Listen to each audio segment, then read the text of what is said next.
Hello beadlings, welcome back. So for this month's tutorial, we are doing a cage cuff tutorial, and I actually ended up going a little overboard and putting ball pit balls inside of this one. But as you will see in the tutorial, you don't need the ball pit balls.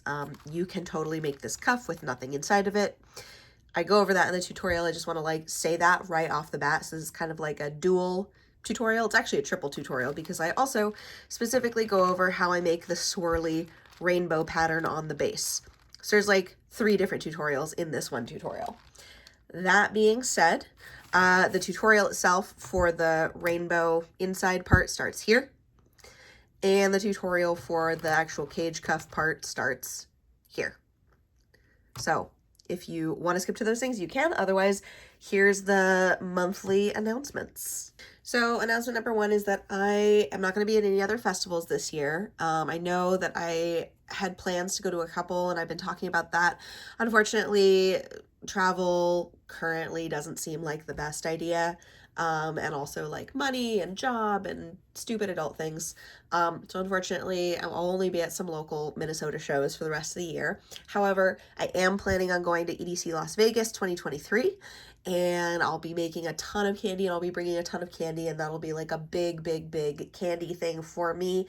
So if you want to meet up and trade candy at a festival, the next one that I will be at is EDC Las Vegas.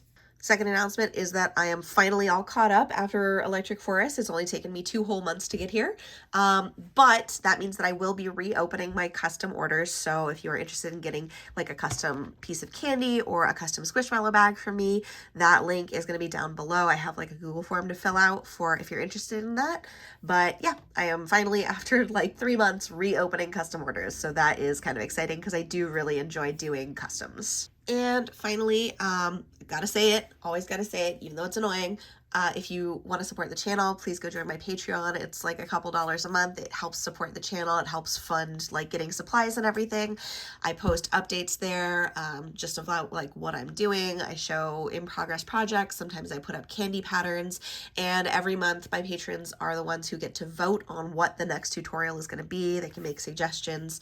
There's also like a messaging function on there. So if you want to get candy advice directly from me, like you can send me a message and I try to respond pretty quickly to all of my patrons.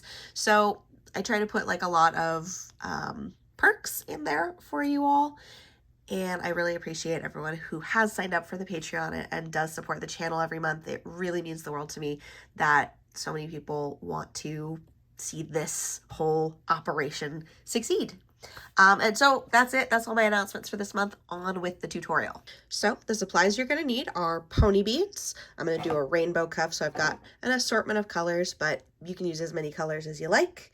Scissors, string. I like using 1.2 millimeter cloth covered stretch cord. I get this from Amazon. You can also get it from Bead Tin. 1 millimeter will work just fine. I wouldn't recommend going larger or smaller than that for this project. And optional candy needle. This is going to come in really handy. This is specifically useful for doing big cuffs, so I do really recommend getting one. This is going to be listed as a plastic yarn needle. You can find it at Walmart, you can find it at craft stores, or you can find it on Amazon. This is, I believe, a 7 millimeter needle. And then optional, I'm going to end up putting ball pit balls in mine. So if you want, you can get some of those. They're on Amazon, eBay, Etsy. If you just search for ball pit balls, they will show up. Or if you have other like lightweight balls or something else that you want to put inside of what is going to be the cage part of the cuff, it's easy enough to do. You just want to get something that's around this size for it. And what we are going to be doing first is making a 3X base. That's specifically because this fits really well on a 3X, and I'm building to this like specification.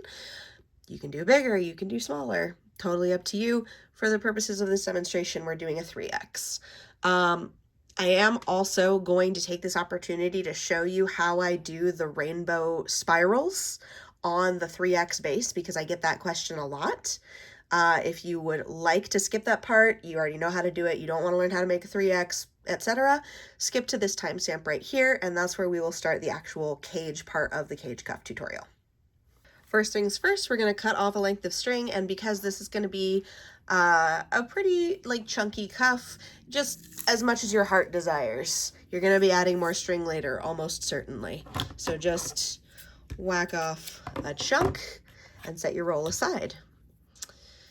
Now on one end, you're going to tie the Kandi needle. And for this one, we're just going to do a little granny knot because we're just going to be adding the first set of beads on here. So quick refresher, for an X-base cuff, you want the base to be a multiple of 3. For me, 36 beads or 42 beads is like a pretty solid amount. I'm going to do this one with 36 beads. If your wrist is smaller, you could do 30 beads, you could do 27 beads. It just has to be a multiple of 3. So because I'm doing a rainbow spiral, what I'm going to do is I'm going to add 3 red, 3 orange, 3 yellow, 3 green, 3 blue, 3 purple, and then repeat that. That'll be a total of 36 beads. I'm going to have 2 kind of sets of rainbow spiral. If I wanted to have like thicker spirals, I would do 6 red, 6 orange, 6 yellow, whatever. You get the idea. So instead of doing like 2 of a main color, instead of doing like 2 of a main color and then 1 of a different color and switching it back and forth, we're just going straight through. I hope this is making sense. If you make X-base cuffs a lot, this will make sense. If you don't, I'm talking gibberish and I'm sorry. Let me just show you. So 1, 2, 3, 1, 2, 3.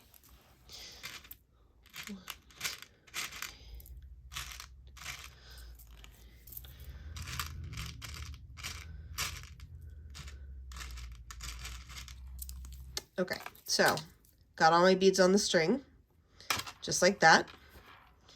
And I'm going to take off my needle and I'm going to tie it off using a triple knot. And we do want it to be fairly tight, but not so tight that it doesn't have any stretch left. But we do want it to be a good solid base.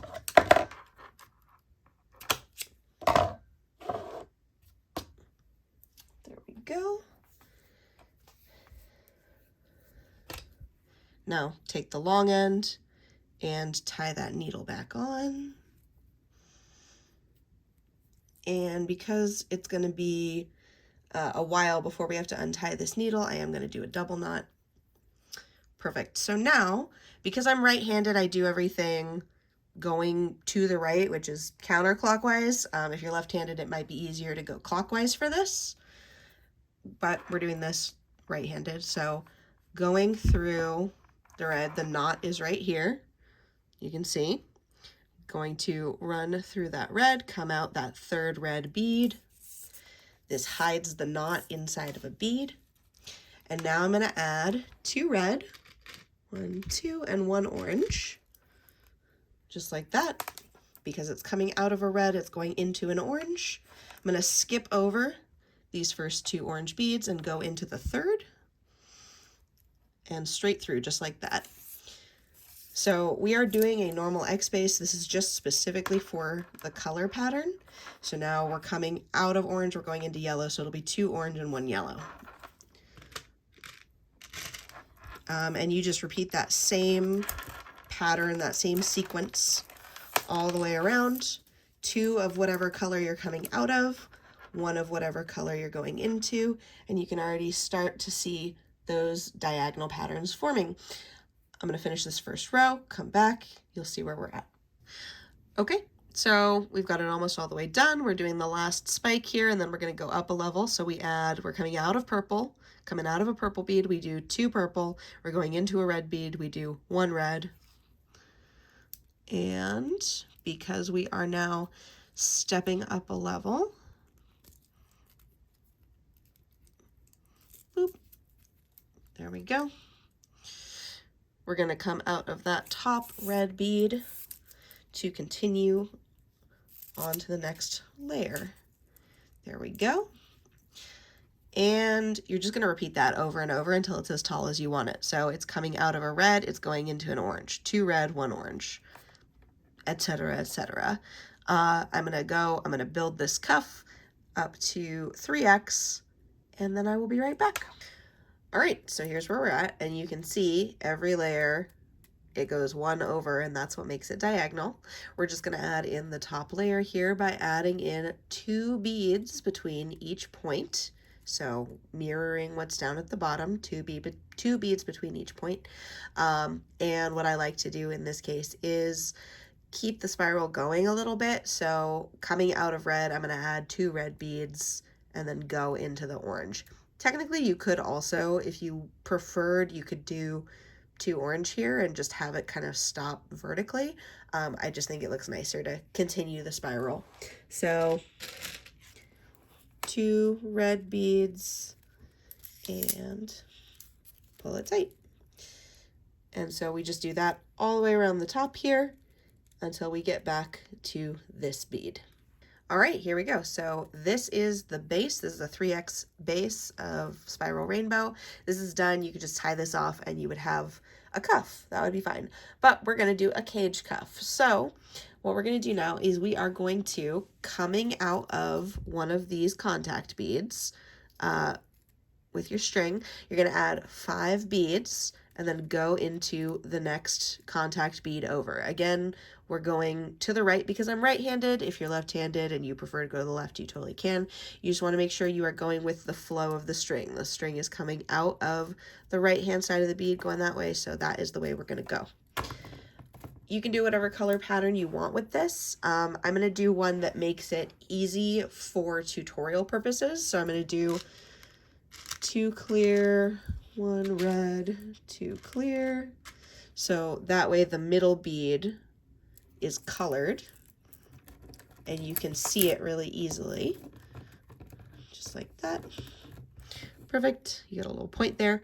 You're going to repeat that all the way around the circle. 5 beads in between each contact bead, each contact bead, until you've got like a little halo of spikes, and you come right back to this point. I'll be right back. All right, so we're back, and we've got the string coming out of that contact bead. We're gonna run it up 1, 2, 3, out through that point. So up to this point, it is all just the same as if you were doing like a normal 3D cuff. This is where it gets different. We are going to add 5 beads in between each point. So coming out of this bead, 5 beads into this bead. And I'm going to do the same pattern I did before. 2 clear, 1 colored, 2 clear, just so that you can see the points really easily in the tutorial. So go 1, 2, 3, 4, 5. Come on. And through that next point. Boop, just like that. And you do want to actually now start pulling it very tight. The tension of the string is what's going to give this cuff its shape. So the tighter you have it pulled, the stiffer it will be and the better it will end up holding its shape. Something interesting that you will see here. The shape here of this point is different than the shapes of these points. That is because the base, like the distance between the 2 points here, is wider than the distance between these 2 points here. So that first row is going to give you a very kind of skinny, pointy spike. This next row is going to give you kind of a wider, fatter spike. We will, as we continue, we will increase the number of beads between each point. Some people like to even on this row do 7 beads instead of 5. I find that 2 rows of 5 beads tends to give it a little bit of a better stability and stop it from collapsing so much as a cage cuff. So I'm doing it with 5, but if you want to experiment, as long as you stick with odd numbers of beads, so that there's a middle bead, I highly encourage you to experiment and see, what shapes work best for you and like what designs you really enjoy making with these cage cuffs. This is to just kind of go over theory of what I'm doing in the hopes that it will allow you to experiment with this type of cuff a little bit more easily. I will now get off my soapbox and continue the tutorial. So 5 beads in between every single point, all the way around the circle, and I will be right back. Okay, so coming back, you can see I'm holding onto this because I am keeping it very tight, but this is what it's going to look like when you get back around. And just like we did before, we're going to go through that contact bead and then up through the next 3 and come out that next point there. Boop, just like that. Perfect. And now, I bet you can't guess what we're going to do. That is correct. We're going to do it again. But this time, instead of 5 beads, we're going to do 7 beads. You can see with each, like, row or each, yeah, we'll call it a row. With each row out, the distance between those 2 points gets wider. So we're going to compensate for that by adding more beads. So we're going to do 3 clear beads, 1 colored bead, 3 clear beads for a total of 7. Coming out of this point and into the next one. I have a friend who uses clothespins for this part. I like to use my fingers to pinch the string together, but I know somebody who uses clothespins for that, and I've tried it and it works really well. I am just in the habit of using my fingers, but I cannot stress enough how much you want to keep this tight. All right. And here we go.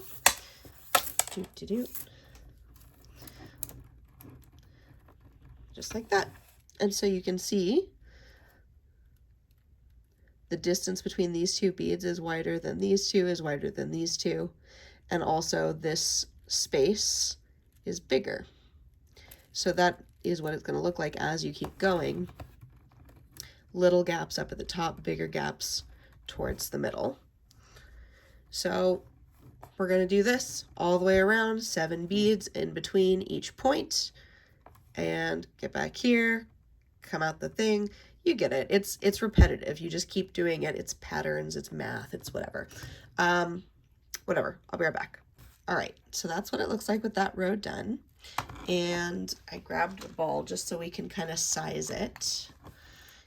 You can see with the ball sitting there on the base, this just about reaches over the top of the ball. So we're going to need to do another couple of rows to curve down over the middle. So we're going to do 1 more row of 7, and then we'll do a couple rows of 9, and then we'll taper back down to 7. I'll do the next row of 7, I'll come back, we'll do a row of 9, we'll come back. This process is just a lot of like, do a row, check it against the ball, see where you're at. If you're not planning to put anything inside of your cuff and you just want it to be like a little cage, a little layer, this is, you know, you could have a little curve there and just do 1 more row of 7 and then taper back down to 5s. But again, I encourage experimentation with this specific type of cuff because it really just depends on how wide you want it to be, what you want to put in there, if you want it to stay empty, all that stuff. Okay, and we are getting weird and floppy. We're getting real big here. So this is 2 rows of 5 and 2 rows of 7. And we're already coming out of the next, this middle bead here for the next layer. We're gonna check it against the ball. Okay, that is, let's try it with a bead that's not the same color as the ball so we can really see it. So that is about 1/3 of the way down the ball. So I'm going to do 2, maybe 3 rows of 9. Let me think. I am making this, like, I'm doing the tutorial as I make it, and this type of cuff, this cage cuff, is always kind of like figure it out on the fly for me. Let's do 1 row of 9 and see if that row goes halfway down the ball, then we'll go back down to 7s. All right, so 4 clear beads, 1 colored bead, 4 clear beads, total of 9 beads in between each point. So it's 1, 2, 3, 4, and a colored bead, and 1, 2, 3, 4. There we go. And I'm sure that the color, like how I'm doing these colors, has become obvious, but I'm just doing the same thing I did on the base. So as we come out of a yellow bead, I add a yellow bead. As we come out of a yellow bead, I add a yellow bead, whatever. So we're continuing that nice kind of spirally thing. Just because I am a fan of when things look cohesive. Okay, pull that tight. There we go. As we get into these like larger numbers of beads, it does get very loose and floppy, but there we go. You can see that's what that looks like. So we'll add 9 beads in between each point all the way around, and I'll be right back. All right, here is what we're looking like now after that row of 9. And we check it against the ball. Remember that there is going to be some stretch in these layers. That is just about, it's a little more than halfway.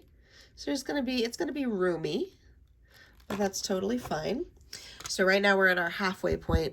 What we're going to do is we are going to just duplicate this, but in reverse order. So we've got a row of 9, a row of 7, a row of 7, a row of 5, a row of 5, just like that. So coming out from this point, we'll do a row of 9, and then a row of 7, a row of 7, a row of 5, a row of 5, which does eventually like link back up to the base. But the important thing is to know that this is our halfway point. And once you reach the halfway point, whatever your halfway point is, you're going to do that same like number pattern in reverse order, so that you get it tapering back to the other side of the base. I hope that makes sense. So like if you wanted a smaller cage, for example, if you didn't want it to be so big, you didn't want to fit balls in it, you just want it to be a little bit, you could do like 5, 5, 7, 7, and then just do 7, 7, 5, 5, and just skip the 9s entirely. I don't know that anything smaller than that would actually work, but I encourage you to experiment with it. In any case, we've got one more row of 9, so we're going to do that, and then we'll do 7, 7, 5, 5. So I'll be right back. I'll just check in between each layer so that we don't get lost. All right, so here we are. We've now got 2 rows of 9 coming out of this bead. And now we are going to add 7 beads between this bead and this bead. And what that's going to do is that's going to start scrunching it in and giving it that dome shape. So 3 clear, 1 colored, 3 clear, and into the next bead.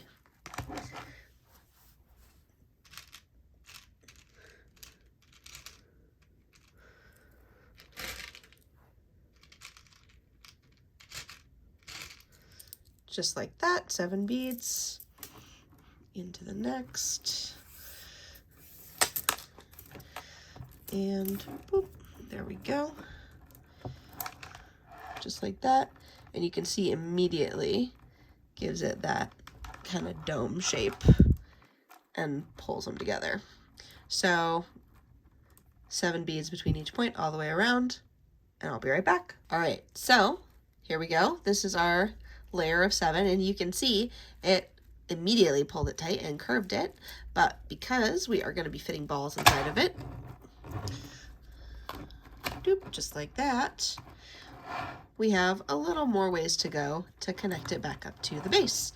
So this was 1 layer of 7. We are going to do another layer of 7, and it is a little easier at this point to just flip it over upside down, and you're going to have to work the other way around, going clockwise if you flip it upside down, but it is a lot less floppy. So we'll do another layer of 7, and 7 beads in between these 2 contact beads all the way around, and I'll be right back. Okay, so this is our second layer of 7, and you can see it is big. If we didn't have the balls in there to round it out, this would definitely be too big. So if you're not going to be putting any balls in it, I recommend doing 5, 5, like 2 rows of 5, 4 rows of 7, 2 rows of 5. That should be about the right size for a 3X. But as it is, we are gonna do one more row of 5. So we've got 2 layers of 7. We're gonna do 1 layer of 5, and then we're gonna attach it to the base. So I will add 5 beads in between each point, and I will be right back. Okay, so as you can see, we are coming back around here. This is 1 layer of 5. And now, after adding this 1 single layer of 5, we are going to attach it to the base. So using 2 clear beads, 1, 2, and coming out, there we go, coming out, going that way. Gonna see it falls right there. So this bead lines up with this part of the base, which means that this contact bead is the closest one in that direction. So we're going to add 2 clear beads, go into that contact bead on the base, and pull it tight. And then add 2 more contact beads and go into this orange bead and pull it tight. And as you can see, when we pull it tight, we are duplicating that same pattern that we had. We'll do one more time. 1, 2, go into the next contact bead over. 1, 2, and go into the next middle bead over. So we are just attaching the cage to the base, and this is going to be the same no matter what kind of cage cuff you do. This is always how you're going to end it, whether you put balls in it or not. This is how you attach it to the base. 2 beads through the contact bead, 2 beads through the cage part, the 3D part, I suppose. What I'm going to do is I'm going to go all the way around and attach it and just leave like a little part open here so that I can pop the balls in and then finish closing it up. So I'll be right back. Okay, so I'm just going to show you real quick. I've started stuffing, and we're just going to scoot like that. And last one. And shoot, just like that. And I'll just finish stitching it up. Okay, so we're going to do the last one here, which is just through here, through this middle bead, and then we'll go back up and we'll tie it off on the base.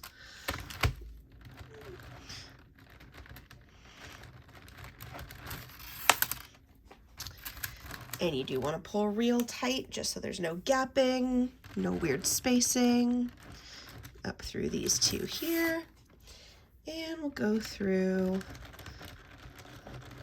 a couple of beads on the base as well. There we go. And we'll just tie it off with the usual triple knot. If you have any issues tying off your cuffs, I do have a video just on how I tie knots, how I add more string, how I finish a cuff, stuff like that. So if you want like a close-up on how I tie these knots, that video is also up on my YouTube. Okay, there we go, triple knot.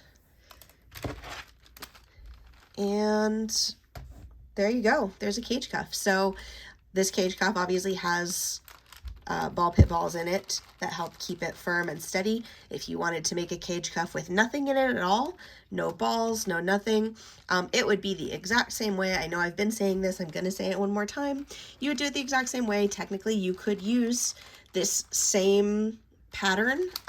It would, without something inside of it to kind of hold it stiff, it would be a lot floppier than this. So I would recommend skipping the 2 rows of 9 and just doing 4 rows of 7 instead if you're not going to have anything solid inside of it. And that is specifically for a 3X cuff Every size of cuff is going to have kind of different dimensions of what this 3D outer layer is going to be. And I don't have any like mathematical equation for figuring it out. You just kind of have to experiment and see for yourself what works and what you like. But there you go. There's the tutorial. Thank you all so much for watching. I hope that that was helpful. I know it was a lot. I feel like it was maybe a little bit confusing. I tried very hard to clarify everything that I could. But yeah, this is a little bit more of an advanced cuff. I definitely recommend trying like a slinky cuff before doing a cage cuff, just because the slinky will give sort of form and structure to the cage part. And that's just the order that I learned to do things. And I made slinky cuffs before I made just empty cage cuffs. But do what your heart desires. Do what your heart tells you is right. In any case, thank you so much to everyone who is already a patron. You will see their names scrolling past in just a second, but it is their support that has helped me and allowed me to keep making these videos. If you enjoyed this, please like, subscribe, Patreon, blah, blah, blah. You know the drill. You know the spiel. You've watched YouTubers before. You know what I have to say. Hubert also says thank you. Your likes and comments feed him. They sustain his tiny body. And I will see you in the next one. Okay, I love you. Bye. Plur.